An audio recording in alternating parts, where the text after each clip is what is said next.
We have no cups for apes. Picture this. A 12-year-old girl sits frozen in her airplane seat, her hands cupped in front of her, trembling. Apple juice drips from her palms onto her lap, soaking through her school blazer, ruining the debate notes she'd spent weeks preparing. The flight attendant who just poured that juice directly into her bare hands walks away without a word, without an apology, without even a napkin. Around them, passengers sit in shocked silence, their phones already recording what would become one of the most viral incidents in aviation history. But here's what that flight attendant didn't know. Here's what nobody on that plane knew. That little girl's mother wasn't just flying into Los Angeles on a different flight. She was closing a deal that would make her the majority shareholder of the very airline that employed the woman who just humiliated her daughter. And when Nichelle Blake found out what happened, she didn't just destroy one flight attendant's career.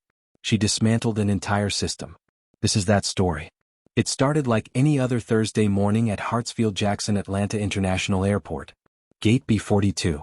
Flight 2847 to Los Angeles. Among the usual blur of business travelers and vacationing families, one passenger stood out, though not for the reasons you might think. Amara Johnson was 12 years old, 4'9", with her natural hair pulled back into a neat ponytail that her mother had helped her perfect that morning. She wore her school blazer, navy blue with the gold emblem of Westbridge Academy stitched on the breast pocket, and if you looked closely, you'd see 3 small pins fastened carefully to her lapel. National Debate Finalist. Regional Champion. Future Leader Award. This wasn't just a girl traveling to California. This was a girl traveling to compete, to prove herself, to make her mother proud. Around her neck hung the telltale sign of her solo journey, an unaccompanied minor lanyard in bright yellow. Most kids her age wore these like badges of anxiety, clutching them nervously, looking around for airline staff to guide them. Not Amara. She'd already checked in herself, found her gate, and texted her mother with an efficiency that would make most adults jealous. Her fingers flew across her phone screen. Made it to my seat. Love you, Mom. Don't worry about me. 3 punctuation marks. No typos. Confident. Her mother, Nichelle Blake, had been supposed to fly with her. They'd planned this trip together for months. Nichelle would watch Amara compete in the National Youth Debate Championship. Then they'd spend the weekend exploring Santa Monica, just the two of them. But late last night, Nichelle's assistant had called with news of an emergency board meeting in Los Angeles, scheduled for that same morning. A major acquisition opportunity. The kind that couldn't wait. So Nichelle had booked herself on the earliest flight out, landing 2 hours before Amara's plane, with just enough time to close the deal and race to the competition venue. Amara had insisted she'd be fine alone. "Mom, I'm 12, not 7, she'd said with that particular brand of preteen exasperation. "I fly to debate tournaments all the time with the team. This is basically the same thing." And Nichelle, who'd built a billion-dollar empire by knowing when to trust people's capabilities, had agreed. Her daughter was brilliant, responsible, mature beyond her years. What could go wrong on a 4-hour flight? Amara settled into seat 32B, middle row, economy class. She carefully placed her debate materials on the tray table in front of her, color-coded folders, annotated research, opening statements she'd memorized but still wanted to review one more time. The tournament topic was on economic justice and systemic inequality. The irony of what was about to happen wouldn't be lost on anyone who heard this story later. Meanwhile, 3 rows up and across the galley, Scarlett Whitmore was having the worst morning of her 12-year career with Grandeur Airlines. Scarlett was 34, blonde, with the kind of put-together appearance that suggested she woke up 2 hours before her alarm just to ensure every hair sat perfectly in place. Her uniform was crisp, her makeup flawless, her smile professionally calibrated. For over a decade, she'd served drinks at 30,000 feet, calmed anxious passengers, handled emergencies with cool efficiency. She'd been written up in the employee newsletter twice. Passenger commendations lined her file. On paper, Scarlett Whitmore was the model flight attendant. But today that carefully constructed facade was cracking. Her phone had lit up at 6:17 that morning with a text from Derek, her boyfriend of 3 years. Not a call. Not even a voice note. Just 8 words that shattered her before she'd even had coffee. "I can't do this anymore. I'm sorry." 3 years reduced to a text message. No explanation. No conversation. Just gone. She'd stared at those words for 20 minutes, mascara running, until she realized she had 40 minutes to get to the airport for a flight she couldn't afford to miss. Not when she was already on thin ice with management. "See," Scarlett had been passed over for the lead supervisor position 3 times in the past 18 months. 3 times, she'd watched younger attendants with fewer years of service get promoted while she remained stuck in the same role she'd held since 2019. The official reason was always vague, not the right fit for leadership at this time, but Scarlett knew better. She'd filed complaints about passenger behavior that management deemed overreactions. She'd been written up twice for being short with difficult travelers. Her friend Piper had warned her months ago, "Scar, you've got to soften up. Management thinks you're too rigid." But Scarlett didn't want to hear it. She'd given everything to this airline. Holidays away from family. Birthdays spent in hotel rooms in cities she didn't care about. Knees that ached from years of pushing drink carts down narrow aisles. Lower back pain that never quite went away. And for what? To be dumped via text and passed over for promotion again? By the time she'd arrived at the airport, her jaw was clenched so tight it hurt. In the galley before boarding began, Piper had pulled her aside. Piper was 42, warm, the kind of flight attendant who remembered regulars' names and drink preferences.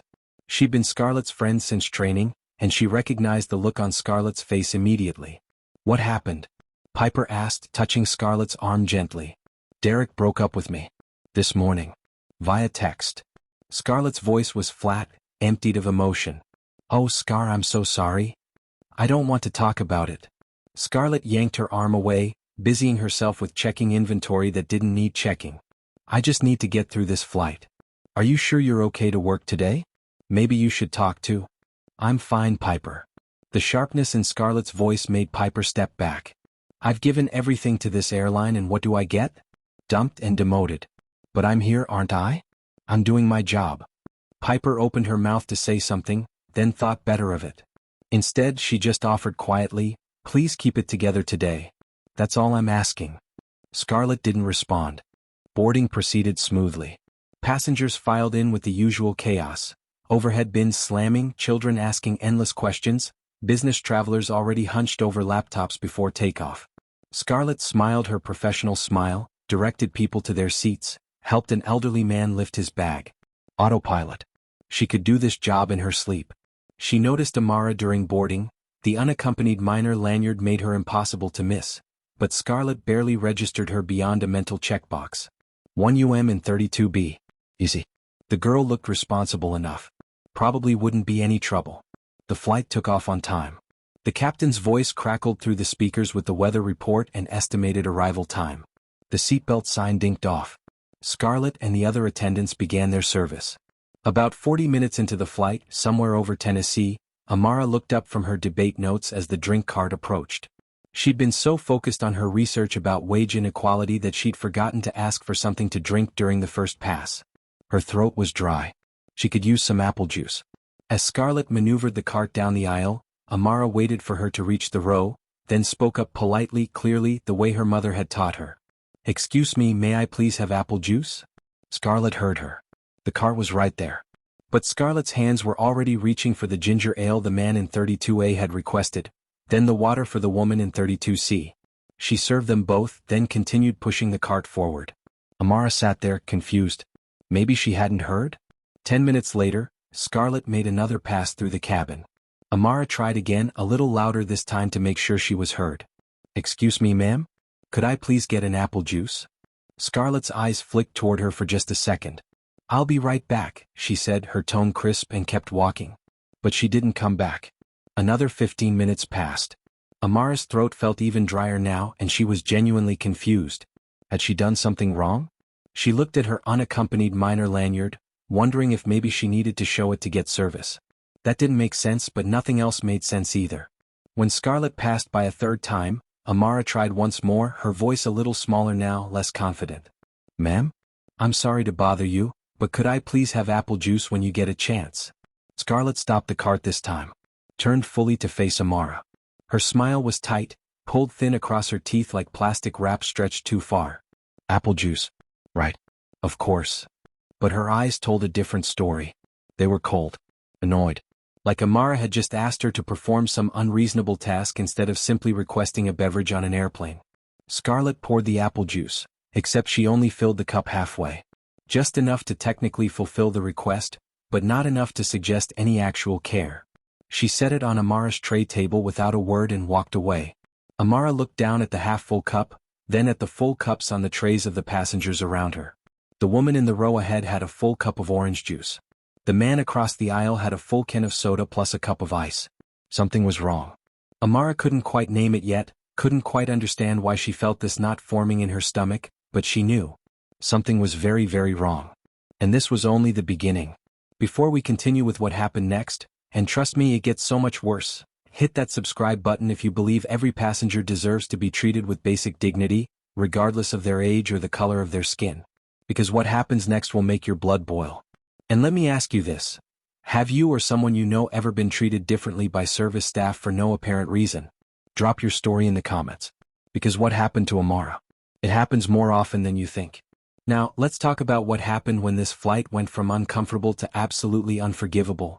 20 minutes had crawled by since Scarlett had given Amara that half-filled cup of apple juice. 20 minutes of Amara staring at her debate notes, trying to focus on economic policy arguments while that knot in her stomach pulled tighter. She'd finished the juice, all 6 ounces of it, and her mouth was dry again. But more than that, something felt off. The way Scarlett had looked at her. The tightness in her smile. The half-filled cup when everyone else got full ones. Amara had been taught by her mother to give people the benefit of the doubt. Maybe the flight attendant was just busy. Maybe she was having a bad day. Maybe Amara really hadn't spoken loud enough the first 2 times. But sitting there in seat 32B, surrounded by the gentle hum of the aircraft and the quiet conversations of other passengers, Amara couldn't shake the feeling that she'd done something wrong without knowing what it was. The drink cart appeared again, Scarlett pushing it down the aisle with mechanical efficiency. This time, Amara waited until Scarlett was directly beside her row before speaking, making sure her voice was clear and polite. "Excuse me, may I please have apple juice?" Scarlett stopped. She didn't just stop, she froze, her hands still gripping the cart handle, and turned to look at Amara with an expression that made the 12-year-old's heart drop into her stomach. "Honey," Scarlett said, and her voice was loud. Loud enough that the passengers in the rows ahead turned around. Loud enough that the man across the aisle looked up from his laptop. "I've already passed by 3 times. Were you not paying attention?" The words hit Amara like a slap. Her face went hot. Around her she could feel eyes turning, people watching, judging. "I'm sorry," she stammered, her confidence from earlier evaporating. "I asked before but—" "Well, I don't remember that," Scarlett cut her off, her tone sharp enough to draw blood. She tilted her head slightly, her blonde ponytail swishing with the movement, and her smile was all teeth and no warmth. "Apple juice, you said?" Amara could only nod, her voice trapped somewhere in her throat. She wanted to explain that she had asked 3 times, that Scarlett had walked past her or told her she'd come back but never did. But the way Scarlett was looking at her, the way the other passengers were watching, made Amara feel small and foolish and wrong. Scarlett poured the apple juice. Once again she filled it only halfway, and this time it felt deliberate, pointed. She set it down on Amara's tray table with just a little too much force, enough that some of the juice sloshed over the rim and onto the tray. "There you go." "Thank you," Amara whispered, but Scarlett was already moving on, pushing the cart forward, chatting pleasantly with the passenger in row 33 like nothing had happened. Amara sat frozen, staring at the half-filled cup with the small puddle of juice around its base. Her hands shook slightly as she reached for napkins to wipe up the spill, but there were no napkins on her tray. Scarlett hadn't left any. In the row directly in front of Amara, a woman named Delilah Harrison had watched the entire exchange. Delilah was 68 years old, a retired schoolteacher from Birmingham who'd spent 40 years working with children. She knew dismissiveness when she saw it. She knew cruelty disguised as professionalism. And she knew without a doubt that what she'd just witnessed wasn't about a child being inattentive. It was about something far uglier. Delilah turned in her seat, catching Amara's eye, and frowned. She didn't say anything yet, didn't want to embarrass the girl further, but she made a mental note. She was watching now. And she didn't like what she was seeing. Amara tried to return to her debate notes, but the words blurred on the page. Her throat was tight, and it wasn't from thirst anymore. It was from the effort of not crying.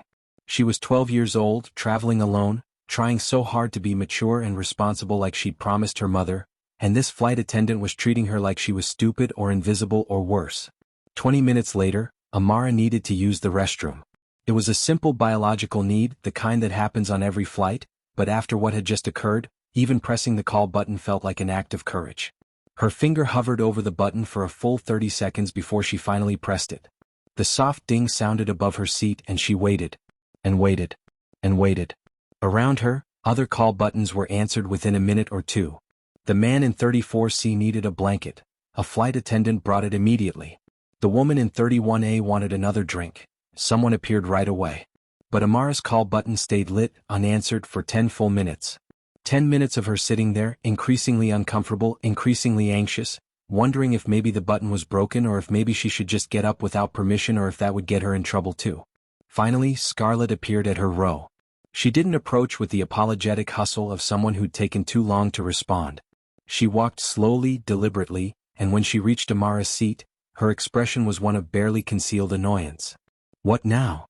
The two words dripped with exasperation, as if Amara had been pestering her all flight instead of sitting quietly, trying to make herself as invisible as possible. "May I use the restroom?" Amara asked, her voice small. Scarlett's eyebrows shot up in theatrical disbelief. "You need permission?" She let out a short laugh that wasn't quite a laugh, more like a bark of derision. "You have legs, don't you?" The sarcasm was so thick, so cutting that Amara actually flinched. She'd been raised to respect authority, to be polite to adults, to ask before acting on an airplane because that's what her mother had taught her. And now she was being mocked for it. I thought. Amara trailed off, realizing that anything she said would probably be wrong. "Go ahead," Scarlett said with a dismissive wave of her hand, already turning away. "You don't need my permission to use the bathroom. This isn't elementary school." Amara unbuckled her seatbelt with shaking hands and walked down the aisle to the restroom, her face burning with humiliation. Behind her, she could hear whispers, feel eyes following her. The walk to the bathroom felt like a mile. When she finally locked herself inside the tiny lavatory, she stared at her reflection in the mirror, her perfectly neat ponytail, her school blazer with its proud debate pins, her unaccompanied minor lanyard, and felt tears prick at her eyes. What was she doing wrong? Why was this happening? She didn't know that in the galley, Carson Mitchell, a flight attendant in his mid-40s with kind eyes and 2 daughters at home, had heard the entire exchange. Carson had been with Grandeur Airlines for 8 years, and he prided himself on treating every passenger with warmth and respect, especially kids traveling alone. What he'd just heard made his stomach turn. But Amara didn't know any of that. All she knew was that she was alone, 30,000 feet in the air, and something was very, very wrong. She splashed water on her face, took a deep breath, and walked back to her seat. She would finish this flight. She would make it to her debate competition. She would make her mother proud. She just had to get through a few more hours. Except those few hours were about to get exponentially worse. About an hour into the flight, the cabin hit a patch of mild turbulence. Nothing serious, just enough bumps to make the seatbelt sign ding back on and cause the flight attendants to pause their service momentarily. Carson was in the middle of collecting trash, working his way down the aisle with a large plastic bag, while Scarlett was behind him with a tray of used cups and glasses she was consolidating. The plane jolted slightly, a normal bounce of turbulence, and Carson lost his footing for just a second. He bumped backward into Scarlett, not hard but enough to make her tray tilt forward. The cups and glasses slid, and a half-full cup of water tipped over the edge, tumbling through the air in what felt like slow motion before splashing directly onto Amara's tray table.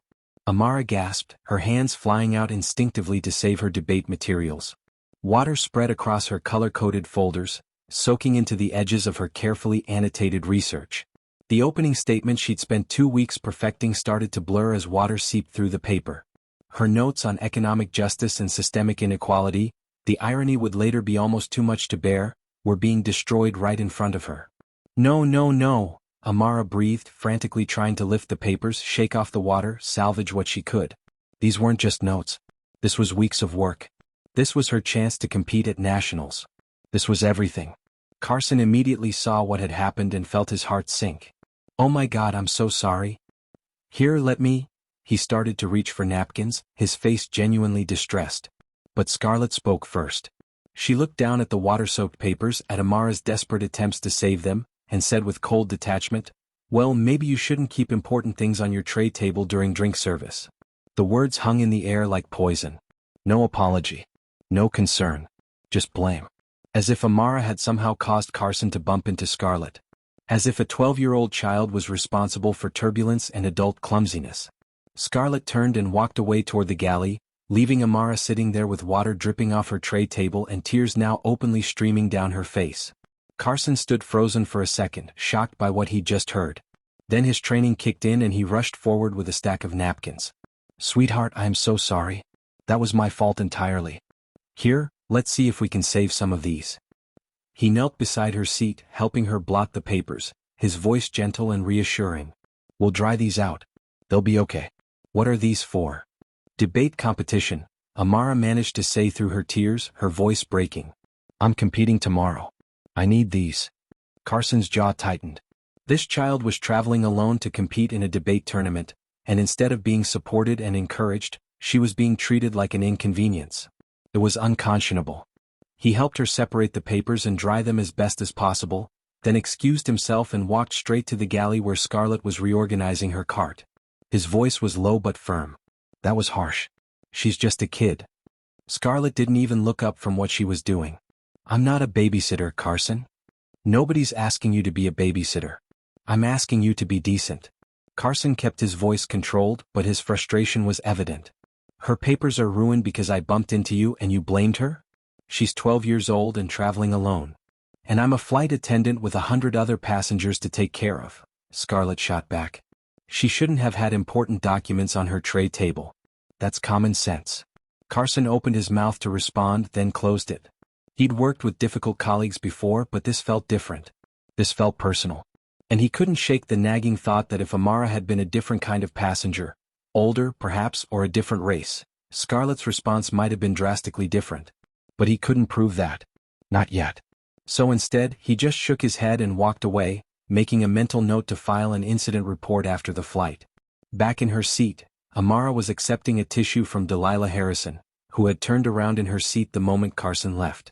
The older woman's face was soft with concern, her eyes sharp with understanding. "Sweetheart, are you traveling alone?"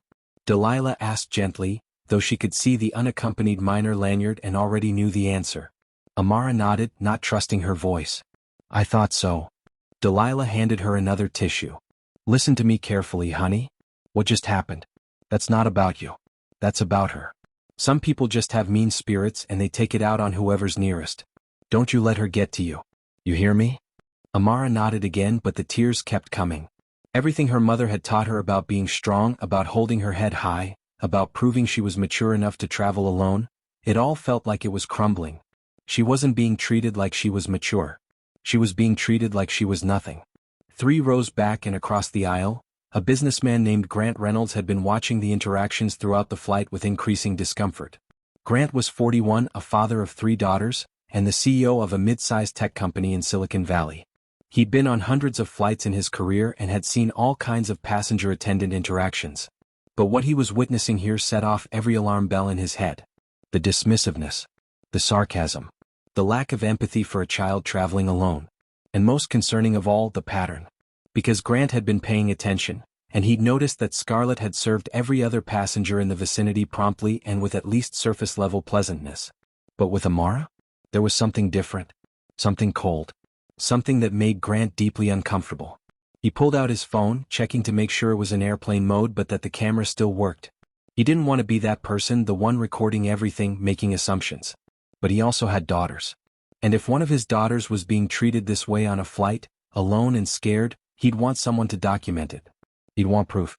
So he held his phone casually, angled in a way that wouldn't be obvious, and he started recording. Just in case. Just to be safe. Because Grant had a sinking feeling that this flight was far from over. And that feeling? It was about to be proven catastrophically correct. If you're feeling as angry as I am right now about how Amara is being treated, smash that subscribe button. Because what happens next is going to test every ounce of your faith in human decency, but it's also going to restore it in ways you can't even imagine yet. And here's my question for you. If you were a passenger on this flight and witnessed what was happening to Amara, would you speak up? Would you intervene? Or would you stay silent and hope someone else does something? Be honest in the comments because that question is about to become very, very relevant. Now, let me tell you about the moment this flight went from uncomfortable to absolutely unforgivable, and how one act of cruelty set off a chain reaction that would change an entire airline forever. An hour into the flight, somewhere over Arkansas, Amara's debate notes were still damp from the water incident. She'd done her best to separate the pages and let them air dry on her tray table, but the damage was done. Some of her statistics were smudged. Her carefully highlighted key points were now bleeding watercolor swirls across the paper. But she told herself it would be okay. She'd memorized most of it anyway. She could do this. Her bladder had other plans. She needed to use the restroom again. Under normal circumstances, this wouldn't be noteworthy. It's a basic human need on a 4-hour flight. But after the last interaction, after being mocked for asking permission, Amara had developed a paralyzing anxiety about doing anything that might draw Scarlett's attention. She'd held it as long as she possibly could, waiting until the pressure was almost painful, before finally unbuckling her seatbelt and standing up. There was a line. Of course there was a line. 3 people stood in the aisle waiting for the single economy bathroom, chatting quietly with each other about their travel plans. Amara took her place at the end, standing there in her slightly damp blazer with her debate pins, trying to make herself as small as possible. She'd been waiting maybe 2 minutes when Scarlett walked by, doing a routine cabin check. The moment Scarlett saw Amara standing in line, her expression shifted into something that looked almost like satisfaction. Like she'd been waiting for another opportunity. Again? Scarlett's voice carried down the aisle, loud enough to make the other passengers in line turn around. Maybe stop drinking so much juice. The comment hung in the air like an accusation. The implication was clear. This child was being excessive, demanding, causing problems. The other passengers looked at Amara with expressions ranging from sympathy to mild judgment, and Amara felt her face grow hot with shame. But something inside her, maybe the debater who'd learned to stand up for truth, maybe just the basic human instinct for fairness, made her respond. Her voice was quiet, barely above a whisper, but the words came out anyway. I only had half a cup, that you gave me. The correction was gentle. Factual. Not disrespectful in any way. But Scarlett's face flushed deep red, her jaw clenching so hard that the tendons in her neck became visible. In that moment, being contradicted by this 12-year-old child in front of other passengers was the final straw in a day that had already broken her. Excuse me? Scarlett took a step closer, her voice dropping to a dangerous register. Are you talking back to me? Amara's eyes went wide. No, I just meant. Because it sounds like you're talking back to me. In front of other passengers. Questioning my authority. Amara's voice cracked. The woman in front of Amara in line, a young mother with kind eyes, turned around and placed a gentle hand on Amara's shoulder. She was just clarifying she didn't mean any disrespect. Scarlett's eyes flicked to the woman. Ma'am, I've got this under control. But she didn't have it under control. Because now other passengers were watching. The man at the front of the line had turned around. Delilah Harrison, from her seat 1 row up, was half standing to see what was happening. Grant Reynolds, 3 rows back, had his phone positioned carefully, recording every word. The bathroom door opened and the woman at the front of the line went in, diffusing the immediate tension. But something had shifted. The entire cabin had become aware that something was wrong. This wasn't just a difficult passenger or a stressed flight attendant having a bad moment. This was targeted. This was personal. And it was escalating. Amara used the bathroom in record time, her hands shaking so badly she could barely lock the door. When she came out, she walked back to her seat with her head down, feeling dozens of eyes on her, hearing whispers she couldn't quite make out. She slid into seat 32B and immediately pulled out her phone, desperate to text her mother but remembering the plane was still in airplane mode. She was alone. Completely alone. 30 minutes passed. Amara didn't move. Didn't look up. Didn't call for anything. She just sat there, staring at her damp debate notes, trying to will herself invisible. Around her, the flight continued normally, passengers reading, sleeping, watching movies on their devices. But Amara felt like she was sitting in a spotlight, exposed and vulnerable. When snack service began, Amara made a deliberate choice. She would not ask for anything. She would not draw any attention to herself. She would not give Scarlett any reason to interact with her. She'd just wait out the remaining hours and never, ever fly this airline again. But Scarlett had other plans. The snack cart rolled down the aisle, and Scarlett stopped at row 32. She offered pretzels to the man in 32A. Offered cookies to the woman in 32C. And then she turned to Amara, standing there with the cart, waiting. No snacks? Scarlett asked, her voice dripping with false sweetness. What about another juice since you loved it so much? Amara didn't look up. She kept her eyes fixed on her tray table, on her ruined notes, anywhere but Scarlett's face. No thank you, ma'am. Oh, now you have manners. Scarlett's voice had an edge that made several passengers look up from their books and screens. Where were those earlier? Amara didn't respond. Didn't move. She'd learned that any response, any reaction would only make things worse. But her silence seemed to anger Scarlett even more. The flight attendant leaned down, close enough that Amara could smell her perfume, close enough that her words were meant only for Amara but were loud enough that the nearby passengers could hear every syllable. "You know what your problem is?" Scarlett's voice was low and venomous. "Kids like you think you can fly alone and act grown, but you're not.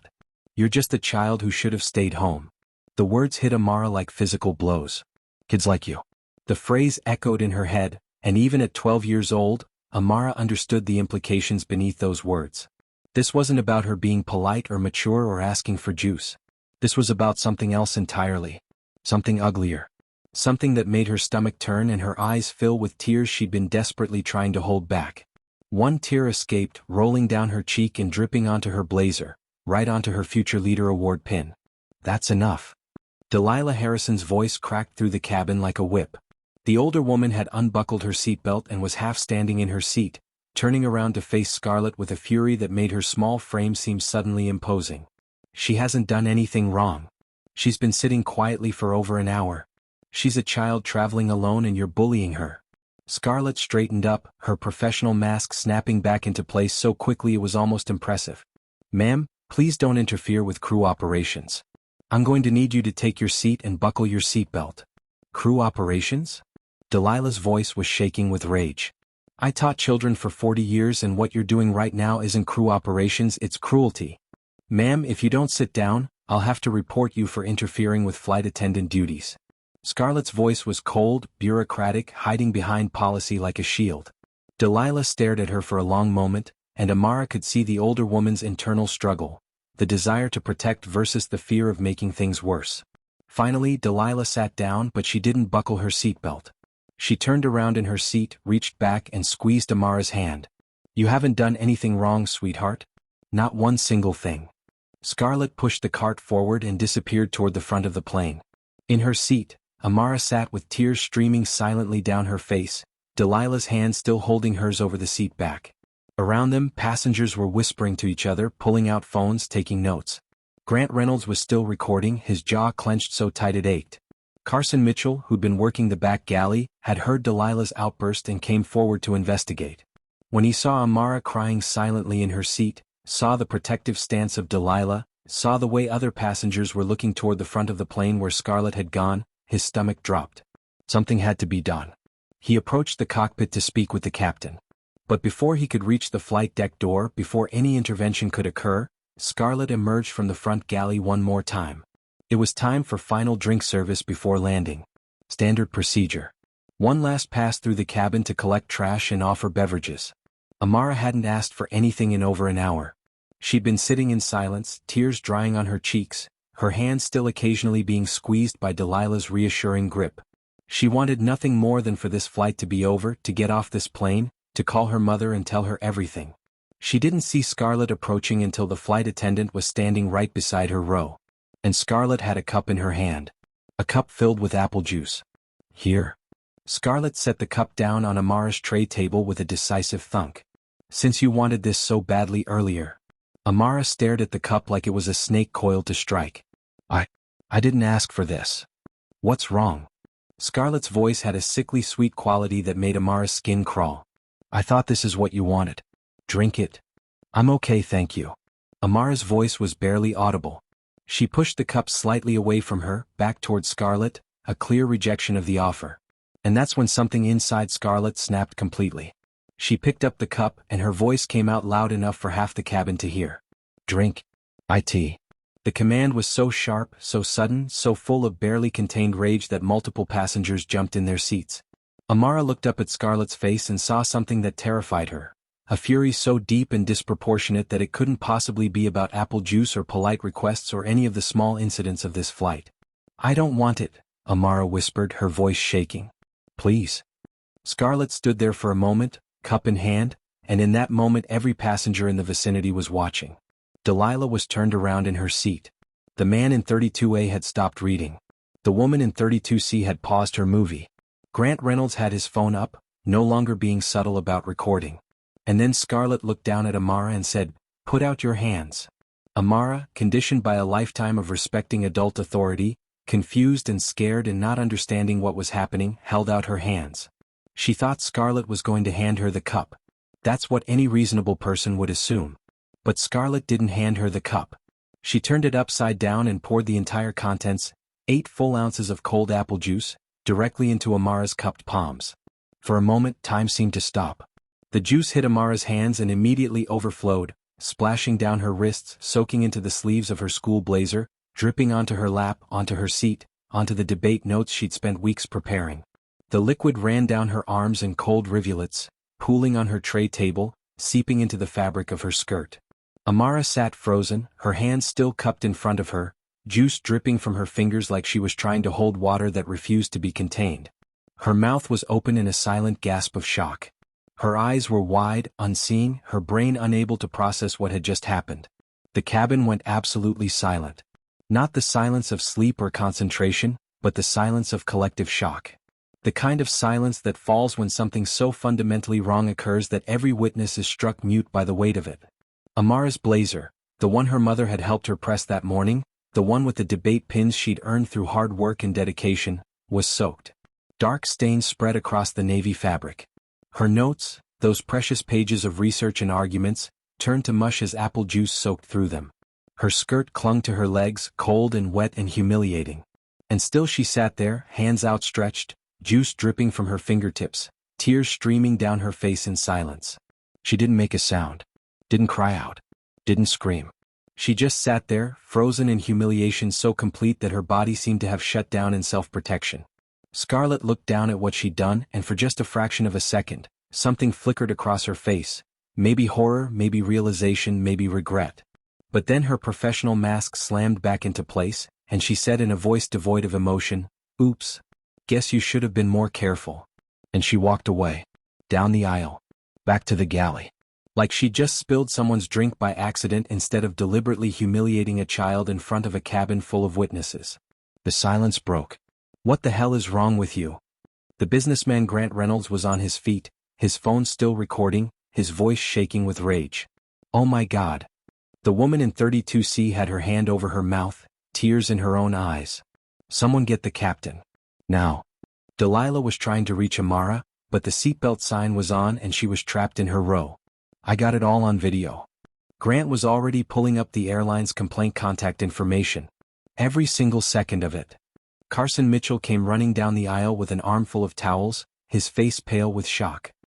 He knelt beside Amara's seat and started trying to help her dry off, murmuring apologies that weren't his to give. "I'm so sorry, sweetheart, I'm so sorry." But Amara couldn't respond. She sat there with juice-sticky hands, her blazer ruined, her notes destroyed, her dignity stripped away at 30,000 feet with nowhere to hide and no way to escape. She was 12 years old, and in that moment she understood something about the world that no child should have to learn.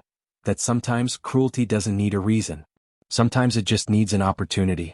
And 67 minutes away at Los Angeles International Airport, Amara's mother Nichelle Blake was closing the biggest business deal of her quarter, completely unaware that her daughter's world had just been shattered by 8 ounces of apple juice and one flight attendant's unchecked cruelty. But Nichelle was about to find out. And when she did, this airline would learn exactly what it meant to mess with a billionaire's child. If what you just heard made you want to reach through this screen and do something, anything, to help Amara, hit that subscribe button right now. Because justice is coming, and you're not going to want to miss a single second of how this unfolds. And let me ask you this. At what point does following procedure become an excuse for cruelty? Drop your thoughts in the comments, because that question is about to become central to everything that happens next. Now let me tell you about the 67 minutes between that cup being poured and Nichelle Blake walking into LAX, and how dozens of passengers turned their shock into something that would change aviation policy forever. The cabin erupted. Not gradually. Not with hesitant murmurs that built into something louder. No, it exploded all at once, like a dam breaking, like every passenger who'd been watching Scarlett's cruelty all flight finally hit their limit. Delilah was the first one on her feet. This woman who'd been patient and kind with Amara from the moment she sat down, who'd offered goldfish crackers and gentle conversation, who'd seen everything unfold with increasing horror, she stood up so fast her reading glasses fell off her nose and clattered onto her tray table. "What is wrong with you?" Her voice wasn't a yell. It was something worse. It was the kind of controlled fury that comes from a place of absolute moral certainty. The kind of anger that makes everyone in earshot stop and pay attention because it's so justified, so righteous, that it demands to be heard. Scarlett, standing there with juice still dripping from her hands, from Amara's ruined dress, from the seat and the floor and everything within a 2-foot radius of the accident she just caused, turned toward Delilah with that same contemptuous expression she'd been wearing all flight. Like she was about to tell this passenger to sit down and mind her business. Like she was about to assert her authority one more time. But before she could open her mouth, Grant was standing too. The businessman in 14B. The one who'd been working on his laptop since boarding, the one who'd barely looked up during most of the flight, the one who seemed like the type to keep his head down and avoid confrontation at all costs. He was on his feet now and he was holding up his phone. "I recorded everything," he said, his voice steady and cold. "Every word you said to this child. Every time you refused her a drink. The way you stood there and deliberately poured that juice on her. That's assault on a minor. And I have it all on video." The cabin went silent for exactly 2 seconds. Then it got even louder. Carson came rushing down the aisle from the back galley, his arms full of towels, his face stricken with horror and guilt and helplessness. He dropped to his knees next to Amara's seat, trying to soak up the juice, trying to help, his hands shaking. "Amara, I'm so sorry. I'm so sorry," he kept saying over and over like a prayer or a confession. "This should never have happened. This is, God, I'm so sorry." Other passengers were standing now, turning in their seats, their voices overlapping in a chorus of outrage. Did she really just do that? To a child. She did that to a child. I've been watching her all flight. She's been horrible to that little girl. Someone needs to call the airline. Someone needs to report this. A mother sitting 3 rows back with 2 kids of her own, both under 10, both wide-eyed and confused by the commotion, stood up and pointed at Scarlett. "If someone did that to my daughter, I'd have them arrested. That's abuse. That's actual abuse." And then Piper appeared. The other flight attendant, the one who'd been working the forward cabin, the one who was technically Scarlett's friend, or at least her colleague, her ally in the complex social hierarchy of airline crews. She grabbed Scarlett's arm and physically pulled her toward the galley, away from the crowd of angry passengers, away from Amara and the spreading pool of juice and the judgment radiating from every direction. "Scarlett," Piper hissed, her voice low and urgent. "What did you do? She's an unaccompanied minor. Do you understand what that means? Do you understand the liability? The paperwork? Jesus Christ, Scarlett, what were you thinking?" They disappeared into the galley, that small, cramped space at the back of the plane where flight attendants prep drinks and meals and gossip and hide from difficult passengers. Where they're supposed to be a team. Where they're supposed to have each other's backs. But right now in that galley, Piper wasn't having Scarlett's back. She was staring at her like she'd never seen her before. She was being difficult all flight. Scarlett's voice was defensive, shrill, the voice of someone who knows they've screwed up but can't quite admit it yet. From the second she boarded, she's been demanding and entitled and disrespectful. She asked for juice 3 times. Piper interrupted, her voice rising. "That's not being difficult. That's being thirsty. That's her right as a passenger. You're a flight attendant, Scarlett. Your job, your only job, is to serve passengers. Especially unaccompanied minors. Especially children who are alone and scared and just trying to get somewhere." Scarlett's face was red now, blotchy with anger and humiliation. "I'm writing her up for disruptive behavior. I'm filing an official report about her conduct." "You're writing her up?" Carson's voice came from the galley entrance. He'd been listening. Of course he'd been listening. And the disbelief in his voice, the absolute incredulity, cut through Scarlett's defensive rambling like a knife. "You just assaulted a child and you're going to write her up? Are you insane? It was an accident." Scarlett shot back, but her voice wavered. Because she knew. Deep down, under all the defensiveness and the pride and the desperate need to be right, she knew. Carson stepped fully into the galley and he was shaking. Not with fear, with rage. With the kind of fury that comes from watching something wrong happen and not being able to stop it. "I watched you do it deliberately. I was standing right there. I saw you adjust your angle.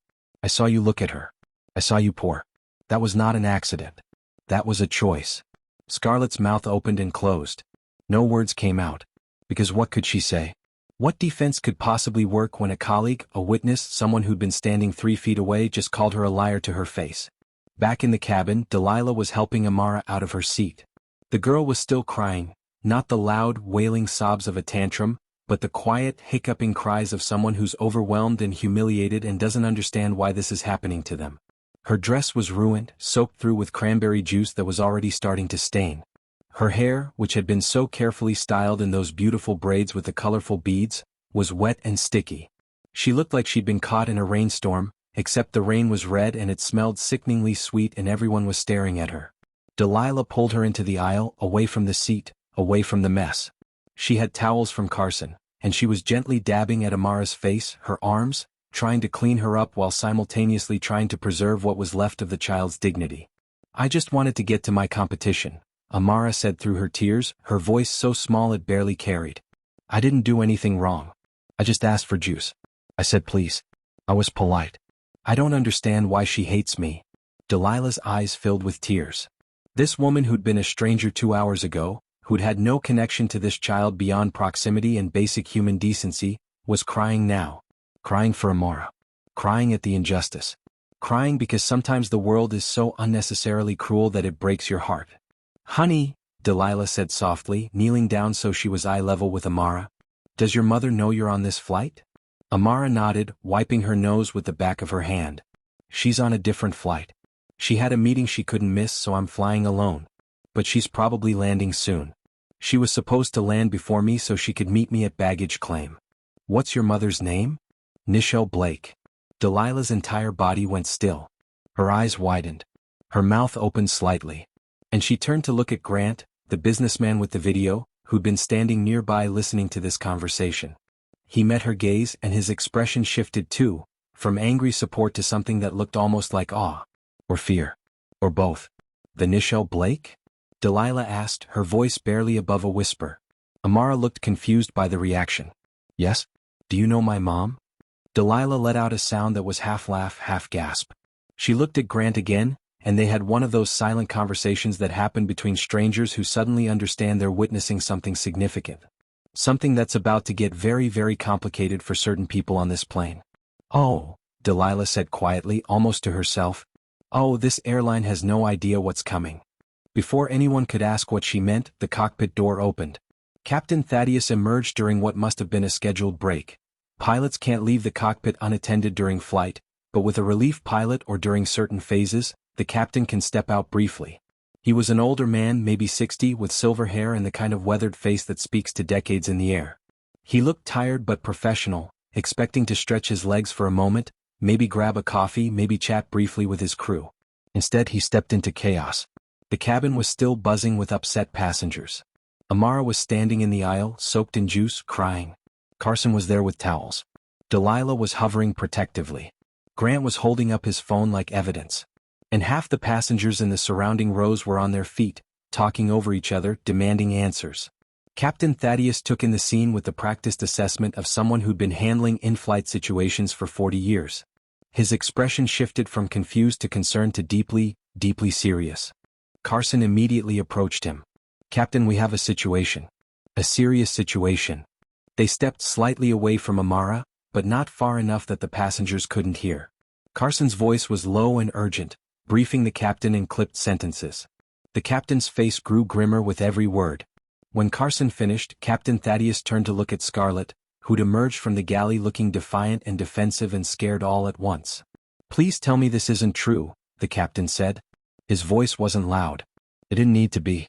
It carried the weight of authority and disappointment and the kind of command that makes people instinctively straighten their spines. Scarlett lifted her chin. "It was an accident, sir. We hit turbulence and I lost my grip on the juice cup." There was no turbulence. At least 5 passengers shouted it at once. The mother with kids. Grant. Delilah.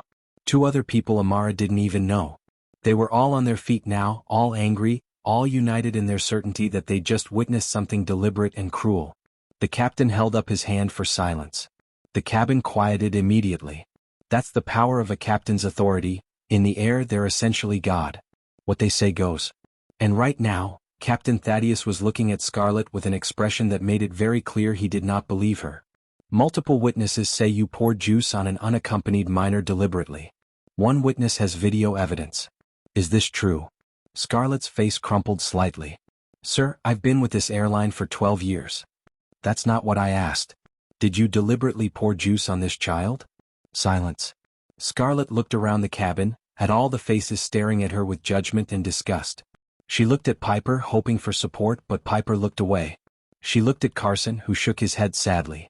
She looked at Amara, who was still crying, still soaked, still the visual evidence of everything Scarlett had done. She was being disrespectful, Scarlett finally said, her voice barely audible. She needed to learn. That's enough. The captain cut her off, his tone ice-cold. You're suspended from service for the remainder of this flight. You'll return to the galley and you will not interact with passengers again. When we land, you'll be met by airline security and management. Do you understand? Scarlett's face went white. What? Sir, you can't. I've been with this airline for 12 years. I have seniority. I have. And in 12 years, you should have learned basic human decency. The captain's voice was quiet but absolute. You should have learned that a flight attendant's job is to serve and protect passengers. Not to punish them. Not to teach them lessons. Not to abuse your authority because someone didn't show you the exact level of deference you think you deserve. He turned to Carson. You'll handle the rest of the service. I'm documenting this incident. When we land, I want written statements from every witness. He looked at Grant. Sir, I understand you have video? Grant nodded. Every second of it. Please don't delete that. The airline and authorities will need it. The captain looked at Amara, and his expression softened. Young lady, I am so deeply sorry for what happened to you on my aircraft. This is not how we treat passengers. This is not who we are. You have my word that this will be addressed thoroughly. Amara just nodded, too overwhelmed to speak. The captain gestured for Scarlett to return to the galley. She went, her shoulders hunched, her earlier bravado completely shattered. As she disappeared from view, the cabin let out a collective exhale. Delilah wrapped a blanket around Amara's shoulders. Someone had retrieved it from overhead storage. Come on, honey. Let's see if we can get you cleaned up a little bit. There's a bathroom at the back where you can at least wash your hands and face. As they walked toward the lavatory, passengers reached out, not to touch but to offer quiet words of support. You didn't deserve that.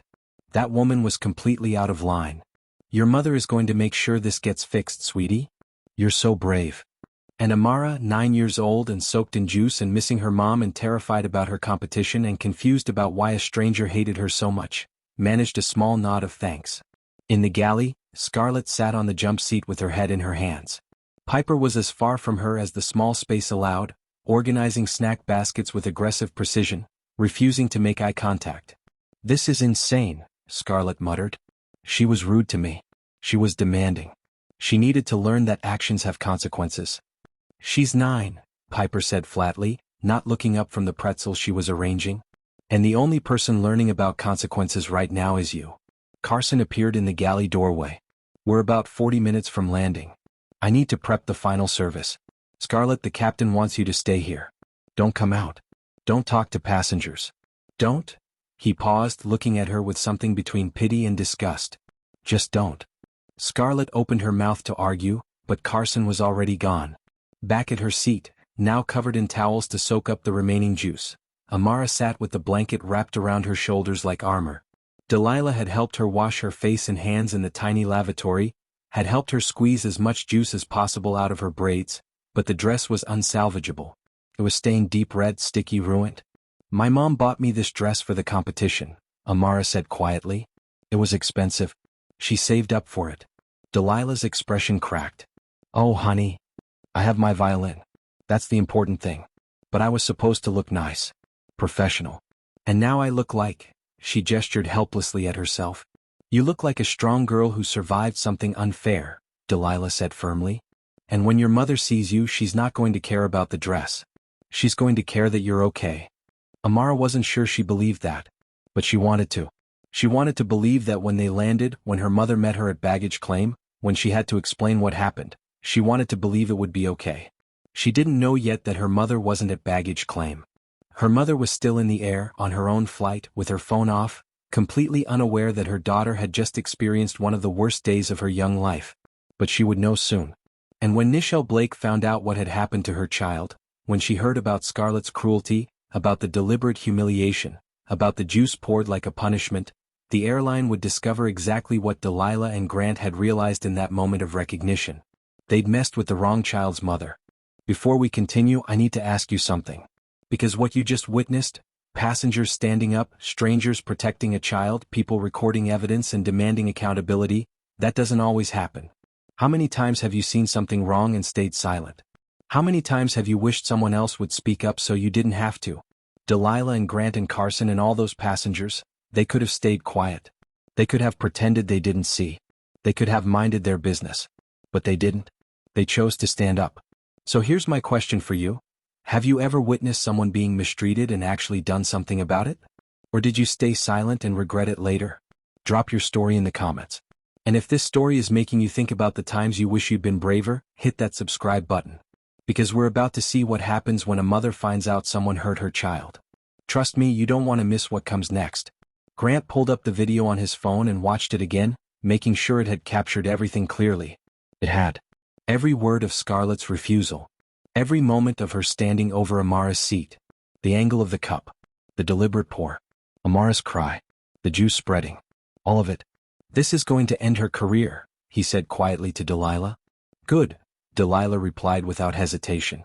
Some people shouldn't have power over others. She proved that today. The plane began its initial descent. The seatbelt sign dinged on.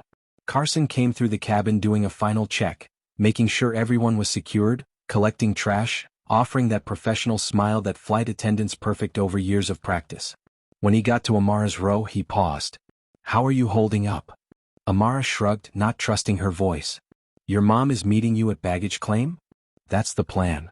Carson nodded. There will also be airline representatives there. They'll want to talk to you and your mother about what happened. There will be paperwork. Probably a formal apology. Maybe more. Just know that what happened to you was wrong. Completely, inexcusably wrong. Amara looked up at him. Why did she hate me so much? I was polite. My mom taught me to always be polite. Carson's eyes got shiny. She didn't hate you, sweetheart. She hated something about herself and she took it out on you because you were there and she had power over you and she thought she could. That's not about you. That's about her. He moved on to finish his checks, leaving Amara to process that explanation. She wasn't sure she understood it. How could someone hate themselves so much they'd hurt a stranger? It didn't make sense. But then again, nothing about this flight had made sense. The plane descended through clouds, the pressure change making Amara's ears pop. Below, she could see the city approaching, the sprawl of buildings and highways and green spaces that meant they were close to landing. Close to being on the ground. Close to this nightmare flight being over. In the galley, Scarlett sat alone with her thoughts and her fear and the slowly dawning realization that she'd made a mistake she couldn't take back. That there would be consequences, real ones, not the kind she'd been threatening Amara with all flight. The kind that ended careers and reputations and lives as she knew them. She thought about her 12 years with the airline. The routes she'd flown. The passengers she'd served. The friendships she'd made with crew members. The seniority she'd earned. The schedule she'd finally gotten that gave her weekends off and holidays with family. All of it possibly gone because of one moment of spite. One decision to punish a child who'd done nothing wrong except ask for juice and not worship at the altar of Scarlett's authority. She wanted to feel angry about it. Wanted to feel justified. Wanted to believe she'd been right and everyone else was wrong. But sitting there in the galley, alone, with 40 minutes left until landing and the reckoning that waited on the ground, she couldn't quite convince herself anymore. The plane touched down smoothly. Wheels on tarmac. The reverse thrust of engines slowing them down. The gradual taxi toward the gate. All the familiar sensations of arrival. But this wasn't a normal arrival. As the plane pulled up to the gate, Amara could see through her window that there were people waiting. Not just the usual ground crew. There were people in suits. People with tablets and serious expressions. Airline executives, she realized. Security. Maybe more. All waiting for Scarlett. And maybe, Amara thought with a flutter of anxiety, waiting to talk to her too. The seatbelt sign dinged off. Passengers began standing, retrieving bags from overhead compartments, preparing to deplane with that usual rush of people eager to get off an airplane and back to their lives. But several of them paused at Amara's row. The mother with kids squeezed her shoulder gently. Grant handed her his business card. If your mother needs my video testimony, have her call me. I'll send the footage to whoever needs it. Delilah hugged her, whispering, You're going to be okay. Your mother is going to make sure of it. And then they were gone, flowing out of the plane in that steady stream of deplaning passengers, leaving Amara and Carson and the two pilots and Scarlett somewhere in the back and the airline representatives waiting at the door. Miss Blake. One of the representatives, a woman in her 40s with kind eyes and a professional demeanor, approached. I'm Jennifer Walsh, Customer Relations Manager for the airline. I understand there was an incident on this flight. Would you be comfortable speaking with me about what happened? Amara looked at Carson, who nodded encouragingly. It's okay. You can tell her. So Amara told her. Told her about asking for juice. About Scarlett's refusal. About the comments. About the threats. About the deliberate pour that ruined her dress and humiliated her in front of everyone. Jennifer's expression grew grimmer with every sentence. She made notes on her tablet, asked clarifying questions, spoke in that calm, professional tone of someone who's had training in how to handle complaints without making promises the airline can't keep. When Amara finished, Jennifer said, "Thank you for telling me. I'm so sorry this happened to you. We're going to investigate this thoroughly, and we'll be in touch with your mother to discuss resolution." Where is your mother now? She was on a different flight. She should be landing soon.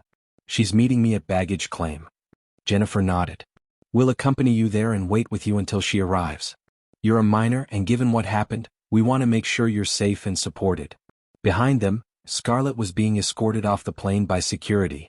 She didn't look at Amara as she passed. Didn't say anything. Just walked with her head down and her shoulders hunched. A woman who'd woken up that morning as a senior flight attendant and was ending the day as something else entirely. Amara watched her go and felt nothing. Not satisfaction. Not anger. Just exhaustion. Just the overwhelming desire to see her mother and go home and pretend this day never happened.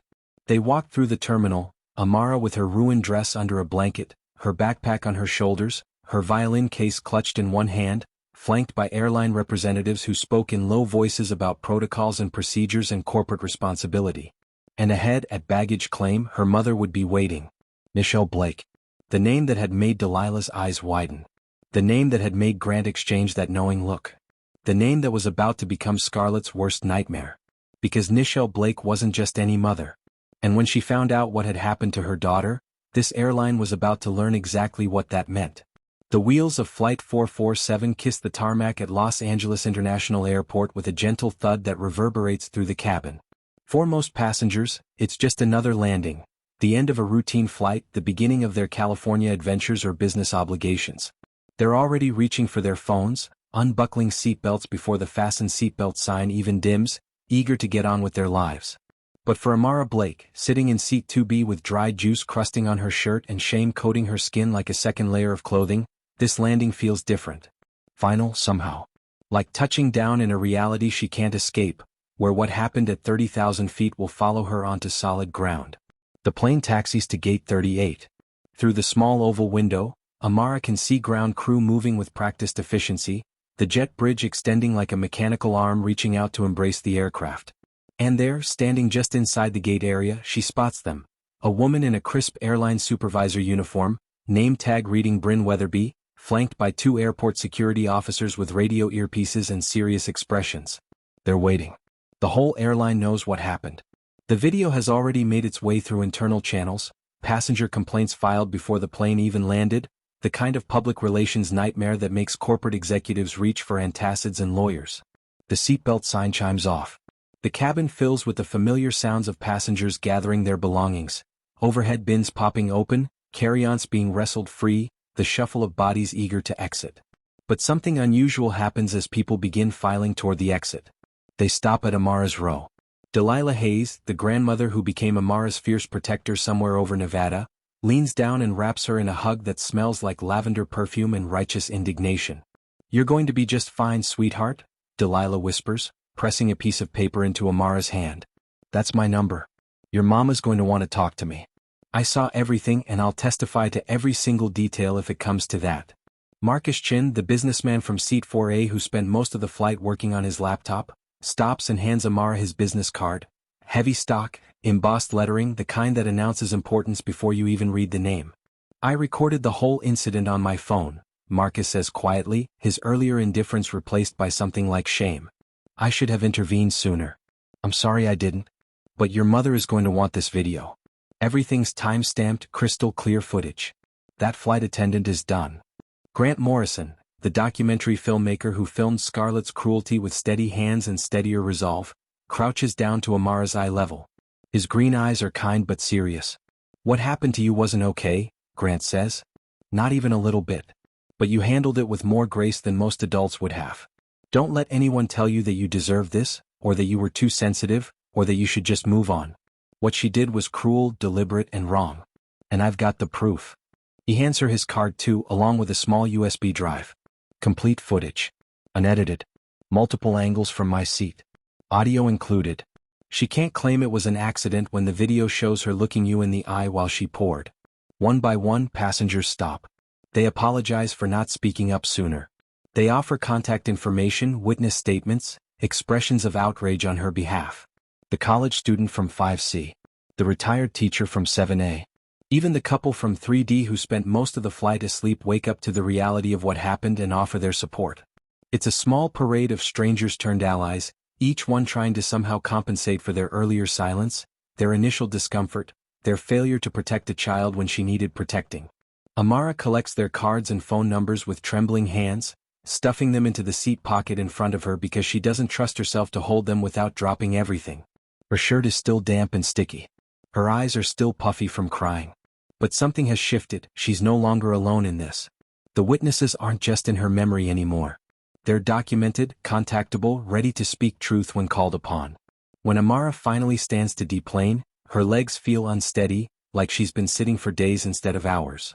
She grabs her backpack from the overhead compartment, the one with the robotics competition patch her mother sewed on, the one that marks her as brilliant and ambitious and entirely undeserving of what just happened.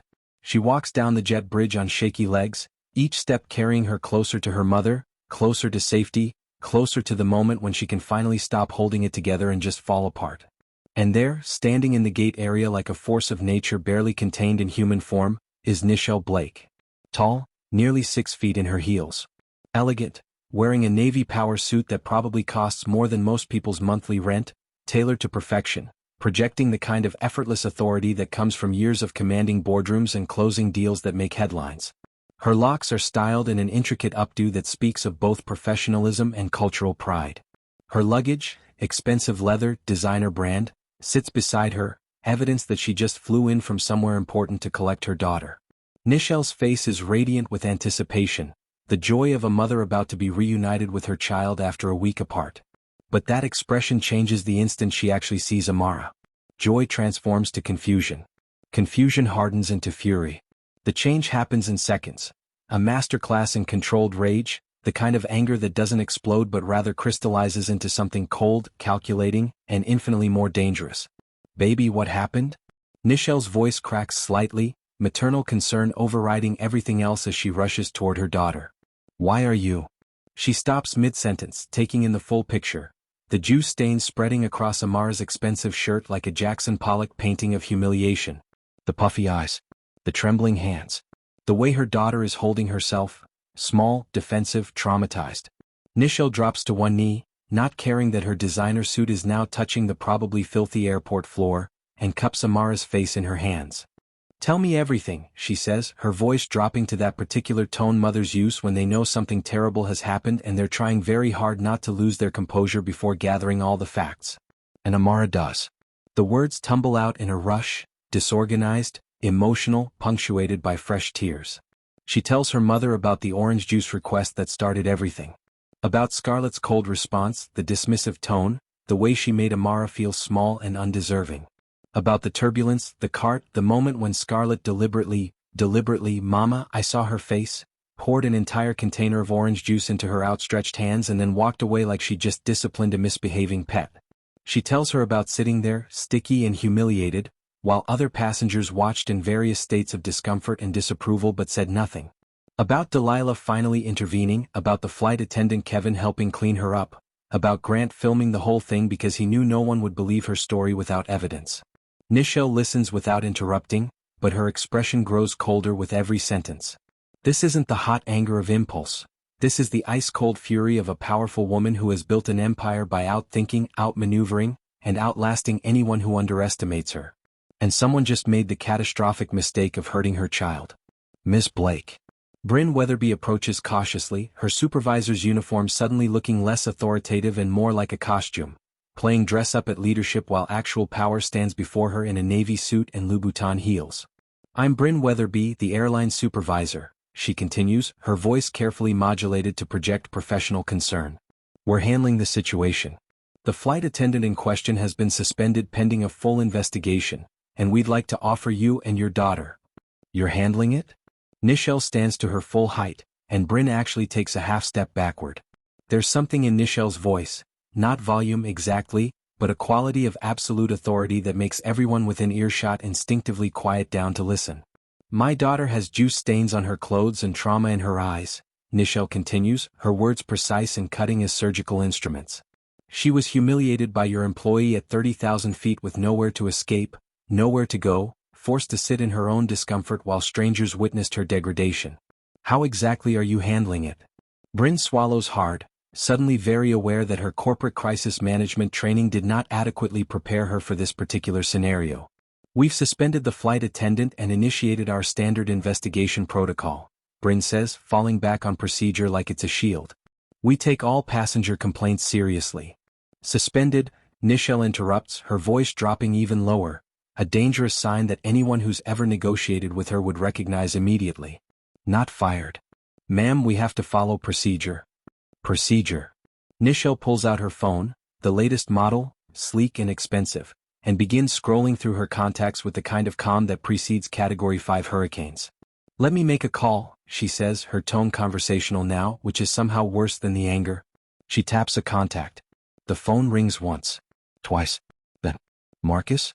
It's Nichelle. On the other end, a man's voice, professional, slightly surprised to be hearing from her. Marcus Rothstein, from the sound of it, senior partner at Goldman Sachs, the kind of person who handles billion-dollar acquisitions before breakfast. Remember that Grandeur Airlines acquisition we discussed last month? Nichelle continues, her eyes never leaving Bryn's face. The one where we were considering a minority stake for portfolio diversification? Move it up. I want controlling shares by end of business today. Whatever it takes. Bryn's face goes absolutely white. The security officers exchange glances. Other airline employees who've gathered to watch this confrontation suddenly find reasons to be elsewhere. But Nichelle isn't finished. And Marcus. Her voice remains pleasant, conversational, the tone of someone discussing dinner plans rather than corporate takeovers. Start the paperwork to replace the entire executive board. Clearly they don't know how to train their people. Clearly, procedure is more important to them than basic human decency. So let's fix that. Let's make sure Grandeur Airlines learns what it means to protect all passengers, not just the ones in first class who don't make your employees uncomfortable. She pauses, listening. Yes, I'm aware of the cost. Wire the funds. I'll handle the SEC paperwork.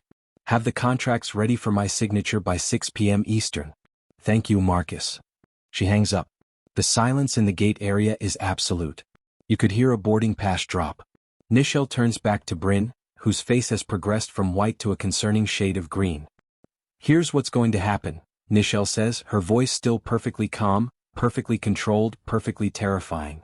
You're going to take me to wherever Scarlett Whitmore is currently hiding? And yes, I already know her name because I made several other calls on my way through this terminal. You're going to bring your VP of operations, whoever that is. And we're going to have a conversation about accountability, about the difference between procedure and justice, and about what happens when you mistake my daughter for someone powerless. Before we see what happens in that room, if you're invested in this story, if you want to see how true power confronts systemic cruelty, hit that subscribe button right now. These moments of accountability don't happen often enough, and you won't want to miss what comes next. 20 minutes later, in a sterile conference room in Grandeur Airlines administrative offices at LAX, Scarlett Whitmore sits across from two middle management types who are trying very hard to make this problem go away with the minimal possible consequences. She's been relieved of her flight duties for the day. She's been asked to provide her account of the incident. She's been told that this is just standard procedure following any passenger complaint. Scarlett is annoyed but not particularly worried. She's been through complaint investigations before, usually filed by passengers she describes privately as too sensitive or looking for a free flight. The airline always sides with employees in these cases. Always. They know turbulence happens. They know accidents occur.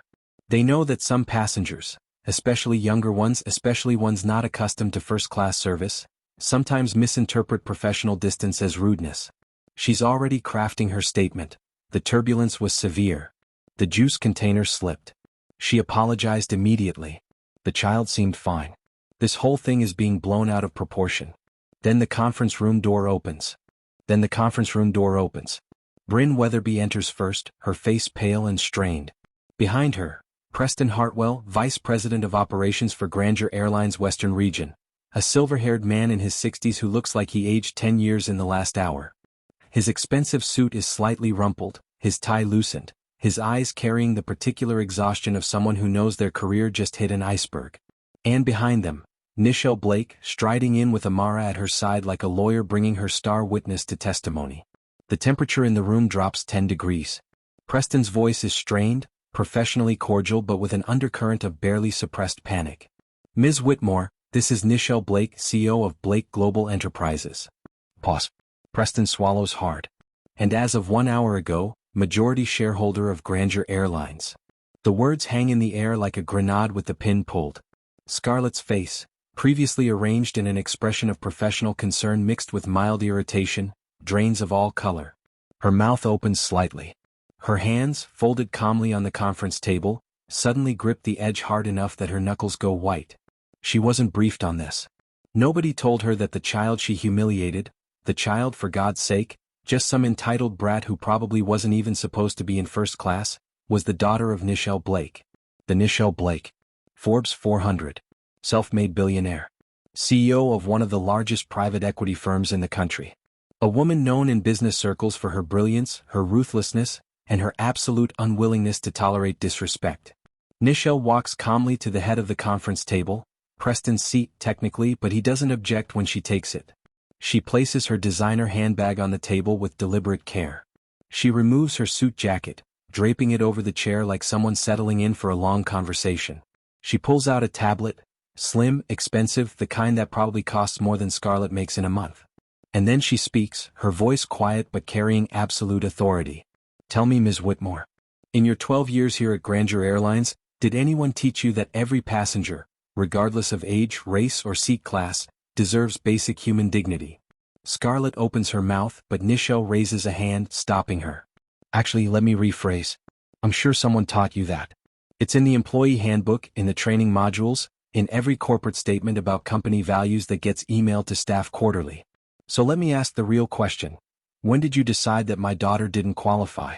When did you look at this 14-year-old girl and determine she was beneath your courtesy? Scarlett's voice comes out as a croak. She clears her throat, tries again. There was turbulence. Severe turbulence. The juice container slipped when I was trying to. It was an accident, Ms. Blake. A genuine accident. I apologized immediately. An accident? Nichelle repeats, her tone neutral, almost thoughtful. Yes, ma'am. The turbulence was interesting. Nichelle taps her tablet screen. It illuminates, casting a pale glow in the dimmed conference room. She turns it around so everyone can see, then presses play. Grant Morrison's video begins. Crystal clear footage. Professional quality, the man knows how to use his equipment. The angle captures everything. Scarlett approaching with the juice container, Amara holding out her hands expectantly and politely, that moment of eye contact where something dark flashes across Scarlett's face. And then, clear as day, undeniable, indefensible, Scarlett deliberately tilting the container, pouring the entire contents into Amara's cupped hands while maintaining eye contact, her expression cold and controlled. No turbulence. The plane is stable. Other passengers visible in the frame are sitting calmly, not bracing against any sudden movement. The video continues, Amara's shock. The juice dripping onto her clothes, her lap, the floor. Scarlett walking away without a word, without a napkin, without even a backward glance. Amara sitting there, frozen in humiliation, while passengers around her react with varying degrees of shock and discomfort. The video ends. The silence in the conference room is suffocating. Nichelle sets the tablet down carefully, the screen still showing the paused final frame. Her daughter, covered in juice, looking at the camera with an expression of pure, devastated confusion. Accident, Nichelle says again, her voice soft and dangerous. That's fascinating, Ms. Whitmore, because this video tells a very different story. This video shows a grown woman with 12 years of professional experience deliberately humiliating a child for reasons I'm very curious to understand. She leans forward slightly, her eyes locked on Scarlett's face. So let me ask you again, and I'd encourage you to think very carefully before you answer. Why did you do it? What was it about my daughter that made you decide she deserved to be treated like garbage? Scarlett's mouth opens and closes. Her eyes dart to Preston, looking for support, for intervention, for someone to save her from this nightmare. But Preston is staring at the table, his face gray, clearly calculating how much this is about to cost the airline in settlements, legal fees and public relations disasters. The question hangs in the air, unanswered but understood. Because everyone in that room knows the answer. They know why Amara was treated differently. They know what Scarlett saw when she looked at that 14-year-old girl, brilliant, confident, occupying space in first class, daring to exist without apology. Now here's my question for you. Have you ever witnessed this kind of casual cruelty, maybe at work, maybe in public, and stayed silent? What would you have done if you were on that flight? Drop your honest thoughts in the comments below. No judgment. Just truth. The reckoning has arrived. The video doesn't lie. The witnesses are documented. The new majority shareholder of Grandeur Airlines is sitting at the head of the table with her traumatized daughter beside her, and there is nowhere left to hide. Scarlett Whitmore's 12-year career is about to end. But more than that, she's about to learn a lesson that should have been taught long ago. Power is temporary. Cruelty has consequences. And sometimes, just sometimes, the person you underestimate turns out to be the one who holds all the cards. Welcome to accountability. It's been a long time coming. The conference room is so quiet you can hear the air conditioning hum. Scarlett Whitmore sits frozen in her chair, the video evidence of her cruelty still glowing on the tablet screen in front of her. Preston Hartwell looks like a man watching his pension evaporate in real time. Bryn Weatherby has her hand over her mouth, her eyes wide with the dawning realization that she just witnessed a corporate execution. And Nichelle Blake, CEO, majority shareholder, and most importantly, a mother whose child was hurt, sits at the head of the table with the calm, terrifying composure of someone who has already decided exactly how this is going to end. You're terminated, Nichelle says, her voice clear and final as a judge's gavel. Effective immediately. No severance package. No letter of recommendation. No references. Your access badge will be deactivated within the hour, and security will escort you from the premises as soon as we're done here. The words land like physical blows. Scarlett's face goes from pale to flushed, shock transforming rapidly into desperate anger, the kind of rage that comes from someone who's always believed the rules don't really apply to them, not when it matters, not when they can talk their way out of consequences. You can't do this.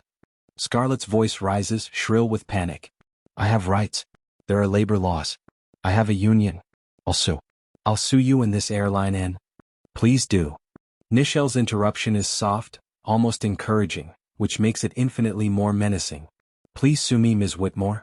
I would genuinely welcome it. Discovery will be absolutely fascinating when my lawyers subpoena every complaint ever filed against you, every passenger who reported your behavior, every colleague who witnessed your pattern of subtle cruelties that somehow never quite made it into your official file. We'll depose your supervisors about why you were never properly disciplined despite multiple incidents. We'll examine the airline's complicity in enabling your behavior. And all of that will become public record. Nichelle leans forward slightly, her eyes never leaving Scarlett's face. So yes, please. Sue me. Give me the legal justification to air every piece of dirty laundry in open court.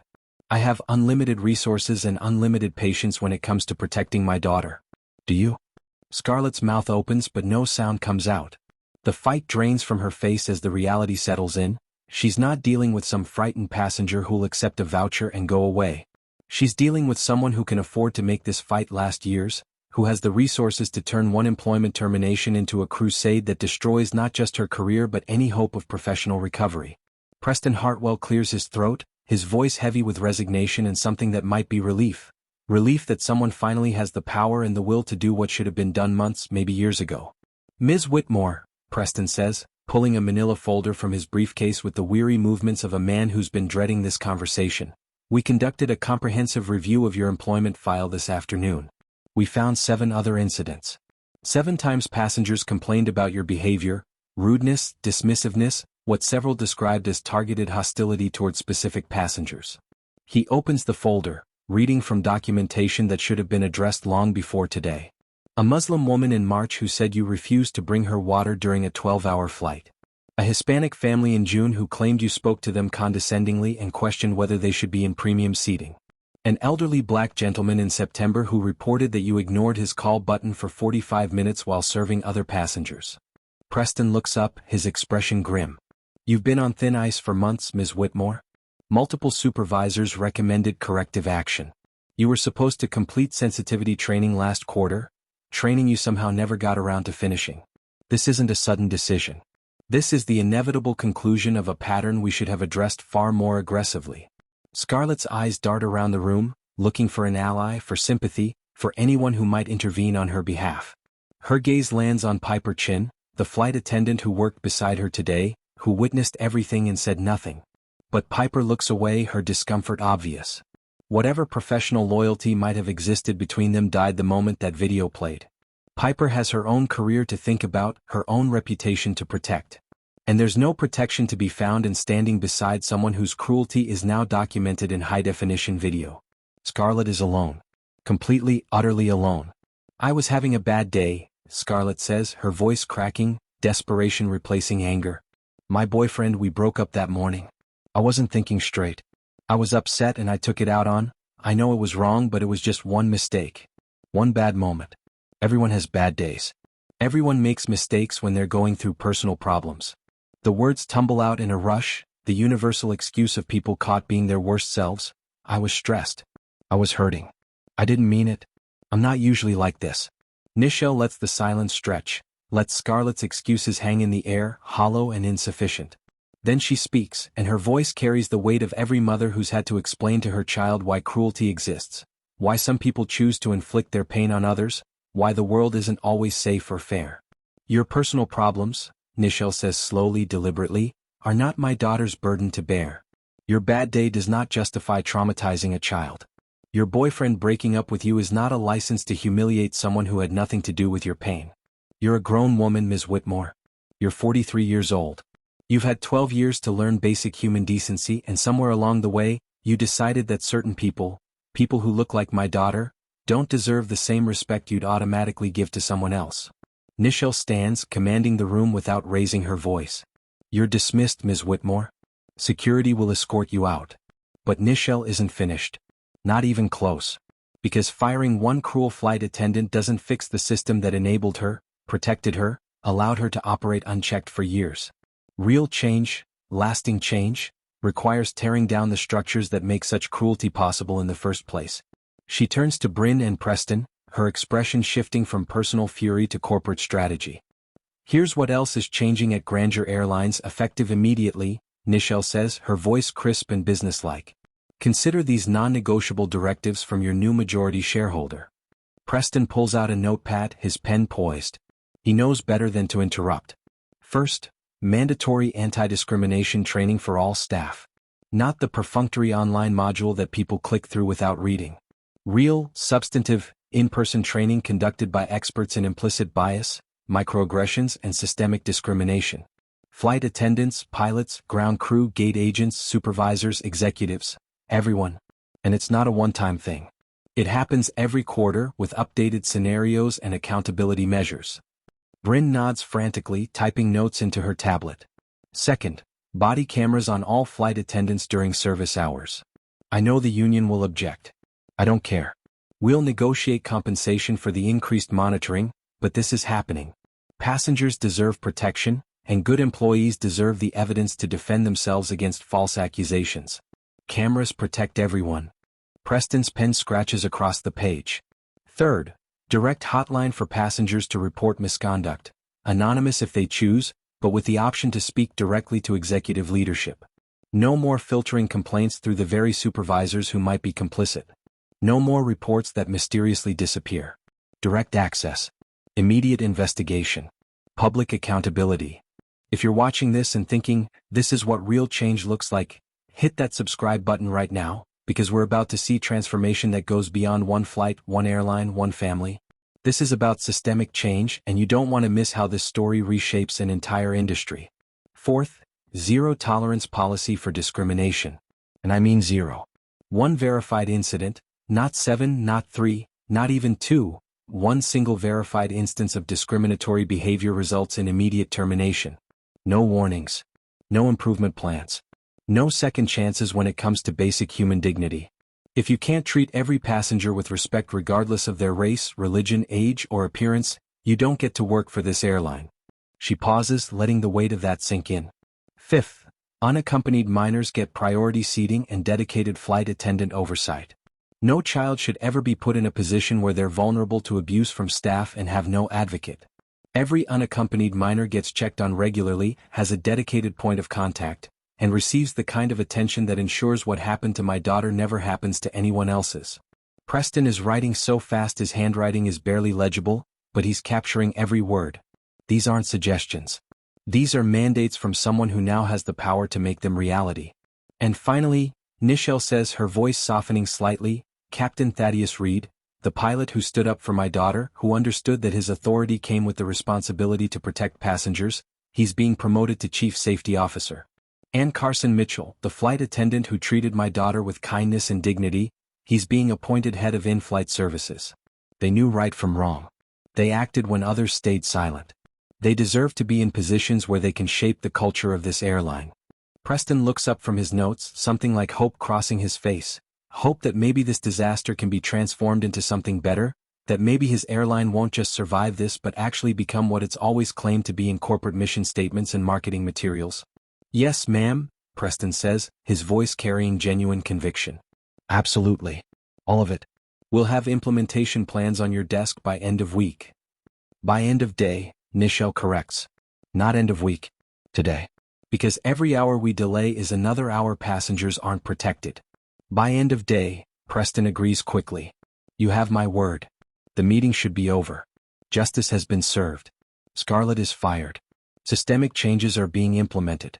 Nichelle Blake has exercised her power in exactly the way powerful people should, using it to protect the vulnerable, to reform broken systems, to ensure that her daughter's trauma leads to something meaningful. But then a small voice cuts through the corporate efficiency. Mom, can I say something? Everyone turns to look at Amara, who's been sitting quietly beside her mother throughout this entire confrontation. She's still wearing the juice-stained shirt. Her eyes are still puffy from crying. But there's something in her expression, not anger, not bitterness, but something gentler and somehow more powerful. Nichelle's entire demeanor shifts, the corporate warrior dissolving back into a mother. Of course, baby, Nichelle says softly. You can always say something. This is your story. Amara stands, her small frame somehow commanding attention despite being the youngest person in the room. She looks directly at Scarlett, who's sitting with her head down, mascara running down her face, the full weight of her actions finally breaking through whatever armor she'd built around her conscience. And what Amara says next leaves everyone in that conference room absolutely stunned. I hope you learn that being mean doesn't make you powerful, Amara says, her voice quiet but clear. Being kind does. Real power is making people feel safe and valued. Real strength is being gentle with people who can't fight back. She pauses, and you can see her processing her own pain, her own trauma, choosing her next words carefully. I hope whatever hurt you've been carrying gets lighter, Amara continues. I hope you figure out why you wanted to hurt me, and I hope you heal from it. Because I don't think you're a completely bad person. I think you're a hurt person who hurt someone else. And that's sad, for both of us. The room is absolutely silent. Preston has stopped writing. Bryn has tears streaming down her face. Even Nichelle is staring at her daughter with a mixture of pride and heartbreak. Pride at her grace, heartbreak that she had to learn this lesson so young. Scarlett looks up, her face crumpling completely. The defensive anger is gone. The desperate excuses are gone. What's left is raw, genuine remorse. The kind that comes not from fear of consequences but from actually seeing the humanity of the person you hurt. I'm sorry, Scarlett whispers, her voice breaking. I'm so sorry. You deserved so much better. You deserved kindness and respect, and I gave you cruelty instead. I don't expect you to forgive me. I don't expect anything. I'm sorry. It's not enough. An apology can never erase trauma. Words can't undo what was done. But it's something, a crack in the armor of defensiveness, a moment of genuine human connection across the divide of harm. Amara nods once, accepting the apology without absolving the sin. Then she reaches for her mother's hand, that gesture of trust, of safety, of knowing that no matter what the world throws at her, this woman will fight for her with every resource at her disposal. They walk out of the conference room together, leaving Scarlett to face the consequences of her choices, leaving Preston and Bryn to implement the reforms that will reshape the airline, leaving behind a moment that will be discussed in corporate training sessions and ethics classes for years to come. But the story doesn't end there. Because real change isn't measured in conference room confrontations or immediate terminations. Real change is measured in what happens next, in the weeks and months and years that follow, in the ripple effects that spread far beyond one family's fight for justice. 3 months later, Nichelle Blake announces a $5 million donation to youth aviation programs specifically designed to support underrepresented communities. Black kids, brown kids, immigrant kids, kids from low-income families who've been told that flying, as passengers, as pilots, as industry professionals, isn't for people like them. The program funds scholarships, mentorship opportunities, summer camps where children learn about aeronautics and aerospace engineering. It partners with historically black colleges and universities, with organizations serving immigrant communities, with schools in underserved neighborhoods. It sends a message: the sky belongs to everyone. You don't need permission to dream about flying. You don't need to justify your presence 30,000 feet above the earth. Within 2 years, Grandeur Airlines transforms from a company embroiled in scandal to the highest-rated carrier for customer service in the industry. The body cameras, initially controversial, fought by the union, resisted by some employees, become the standard that protects both passengers and staff. The zero-tolerance discrimination policy weeds out employees who never should have had access to vulnerable passengers in the first place. But more importantly, it attracts employees who genuinely care about service, about kindness, about the revolutionary act of treating every passenger like they matter. Captain Thaddeus Reed, now Chief Safety Officer, implements training programs that emphasize not just mechanical safety but emotional safety, teaching pilots and crew that their authority comes with the responsibility to protect passengers from all threats, including threats from their own colleagues. Carson Mitchell, as head of in-flight services, creates a culture where flight attendants see themselves as caregivers first, rule enforcers second. Where kindness isn't weakness, where going above and beyond for passengers isn't the exception but the expectation. And Amara? The next day, less than 24 hours after being humiliated on a plane, after confronting her abuser with grace that most adults never achieve, Amara Blake competes in the National Youth Debate Championship. Her topic: the role of individual courage in systemic change. She stands on that stage, still processing her trauma, still healing from being treated as less than by someone in authority. And she argues, with evidence and passion and the kind of clarity that comes from lived experience, that real change requires both individual bravery and institutional accountability. That viral videos matter, but sustained pressure matters more. That we can't just punish individual bad actors, we have to dismantle the systems that enable them. She wins first place. The video of Scarlett's cruelty goes viral, as these things do in our hyper-connected world. 47 million views in the first week. News segments, think pieces, social media debates about customer service, discrimination, and accountability. But something unexpected happens. The video becomes more than just another outrage cycle. It becomes a catalyst. 47 other passengers, from different airlines, different flights, different cities, come forward with their own stories. Black passengers told they couldn't sit in certain seats. Muslim passengers subjected to additional random screenings. Disabled passengers denied assistance. Elderly passengers treated with condescension. LGBTQ passengers made to feel unwelcome. Children traveling alone treated with suspicion rather than care. The stories pour in, creating an undeniable pattern that can no longer be dismissed as isolated incidents or misunderstandings. This isn't about one cruel flight attendant or one failing airline. This is about an industry-wide culture that has allowed discrimination to flourish under the cover of professional judgment and security concerns and company policy. The FAA launches investigations. Congressional hearings are scheduled. Airlines scramble to update their policies, their training, their public statements. Some changes are genuine. Some are performative. But the spotlight is bright enough that even performative change creates accountability. And through it all, Amara Blake becomes an unintentional activist, invited to speak at conferences, interviewed on news programs, asked to share her story again and again. She does it with the same grace she showed in that conference room, always emphasizing that she wants the focus on systemic change, not individual revenge. That she wants children who come after her to have better experiences, safer flights, kinder treatment. 2 years later, the day after Amara's 16th birthday, she and Nichelle are at an airport again. Different city, different airline, but the setting is familiar. Bright lights, rushing crowds, the constant stream of announcements about boarding times and gate changes. They're walking toward their gate, Amara pulling her carry-on behind her with practiced ease. She's older now, more confident, her trauma integrated into her story but not defining it. She still flies.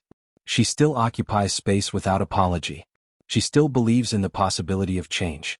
As they walk, Amara asks a question that's clearly been on her mind. Mom, why did you help the whole airline instead of just punishing Scarlett? You had the power to destroy her completely, to bankrupt the company, to make them pay in every possible way. Why did you choose reform over revenge?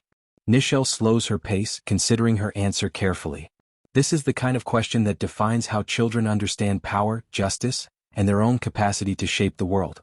Because, baby, Nichelle says, her voice warm with maternal love and hard-won wisdom, real power isn't about revenge. Revenge is easy. Revenge is satisfying in the moment, but it doesn't change anything fundamental. It might destroy one person's career, but it leaves the system intact, ready to produce the next Scarlett and the next and the next. She stops walking, turning to face her daughter fully. Real power is about making sure what happened to you never happens to anyone else, Nichelle continues. It's about using your influence, your resources, your position to fundamentally transform the systems that allowed harm to occur in the first place. That's how we change the world, not by punishing individuals, but by dismantling the structures that enable them. Amara considers this, her brilliant mind processing the difference between justice and vengeance, between personal satisfaction and collective liberation. So you weren't trying to destroy Scarlett, Amara says slowly. You were trying to destroy the culture that made someone like Scarlett possible. Exactly, Nichelle confirms, pride evident in her smile. And that's a much harder, much more important fight. They resume walking toward their gate, mother and daughter, both changed by what happened 2 years ago but not broken by it. Amara has learned that the world isn't always kind, but she's also learned that she has the power to make it kinder, not through bitterness or cynicism, but through grace, resilience, and the determined belief that people and systems can change. One moment of cruelty met one mother's power. That's how this story began. A flight attendant who let her worst impulses win. A CEO who had the resources and the will to demand accountability. That's a compelling narrative, the powerful protecting the vulnerable, the system being forced to reckon with its failures. But here's the real story, the one that matters most. It was in a 12-year-old girl who chose grace over bitterness, who looked at the person who hurt her and wished her healing instead of destruction, who took her trauma and transformed it into purpose. Now I want to hear from you. If you had Nichelle's power in that moment, would you have chosen reform or revenge? And have you ever had to choose grace when anger felt more justified? Drop your honest answer in the comments. I'm genuinely curious how you would have handled this. That's the power that changes the world. Not the power of money or influence or corporate authority, though those tools matter and Nichelle wielded them brilliantly. But the deeper power of choosing who you're going to be in the face of cruelty, choosing whether trauma will make you bitter or better, choosing to believe in the possibility of change even when you've been given every reason to give up on people. Amara Blake was humiliated on a flight. She was targeted, degraded, treated as less than by someone who should have protected her. She had every right to rage, to demand maximum punishment, to let that experience harden her heart against a world that showed her its cruelty. Instead, she wished her abuser healing. She advocated for systemic change. She turned her pain into purpose, her trauma into transformation. She continued flying, continued occupying space, continued believing that the sky, literal and metaphorical, belongs to everyone. That's how you fly above it all. Not by avoiding turbulence or pretending storms don't exist, but by choosing grace when cruelty would be justified, choosing hope when cynicism would be easier, choosing to build something better instead of just tearing down what's broken. Amara Blake didn't ask to become a symbol, but she became one anyway, a reminder that real power comes not from our worst moments but from how we respond to them. That children can teach adults about dignity and grace. That one voice speaking truth can spark a movement. That systemic change is possible when people refuse to accept that cruelty is just the way things are. 2 years after being humiliated on Flight 447, Amara Blake boards another plane. She hesitates for just a moment at the entrance. Trauma doesn't disappear just because you're brave, but then she steps forward, claiming her space, owning her right to exist without justification. And somewhere, maybe on that same flight or a different one, another child boards with confidence because Amara Blake spoke up. Another passenger is treated with dignity because a corporation was forced to change. Another flight attendant chooses kindness because they know that cruelty has consequences. That's the ripple effect of courage. That's the long-term impact of refusing to be silenced. That's how one 12-year-old girl's worst day became the catalyst for transformation that reached far beyond her own story. The plane takes off. Amara settles into her seat, first class because she earned it and deserves it and never needed to justify her presence there in the first place. She pulls out her laptop, probably working on another debate argument or robotics project, already thinking about how she'll change the world next. And 30,000 feet above the earth, Amara Blake flies.